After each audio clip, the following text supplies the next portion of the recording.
Поради изборни активности, опозицијскиот лидер Христијан Мицкоски не дојде на повик на полицијата во станицата Беко за неговата посета во затворениот дел на винарија на улица Боемска.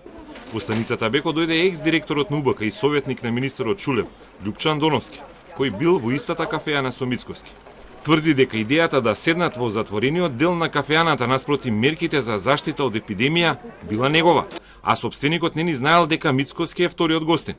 Откако си заминале, ги снушнале медиумските информации за полицијата пратена таму. Поседавме, поразговаравме околу, не можам да се сетам сега, час и половина.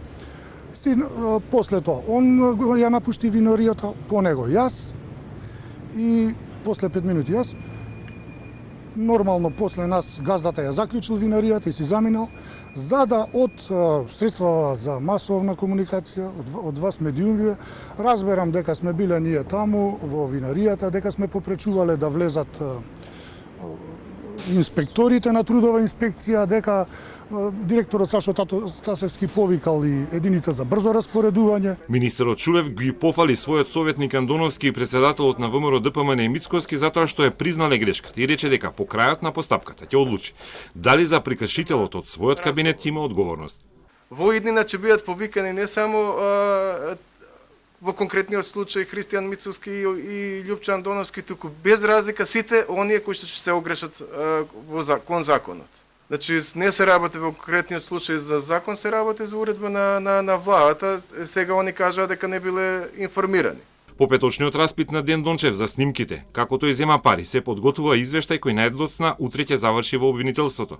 За сега само Дончев, кој е еден од ликовите во новите предизборни бомби, е повикан во полиција. Откако обвинителството соопшти дека ги чека материјалите од објавувачите за да почне постапка и дека нема да работи по нецелосни материјали. Но останатите актери на бомбите, меѓу кои се и партиските лидери Заев и Мицкоски, за сега не добија покани од полициски инспектори, иако инспекторите имаат поддршка од министерот за овој чекор. Доколку сметаат дека има потреба за добивање на дополнителни сознанија, информации и податоци за лицата кои што беа објавени на јавно презентирани видеоматеријали или аудиоматеријали, да се повикаат на разговор со цел добивање дополнителни сознанија кои што подоцна ќе бидат доставени до јавното обвинителство. Денеска повторно беа објавени две бомби на YouTube, едната за Мицкоски, втората за Заев, со што продолжи употребата на снимени материјали во жешката изборна кампања.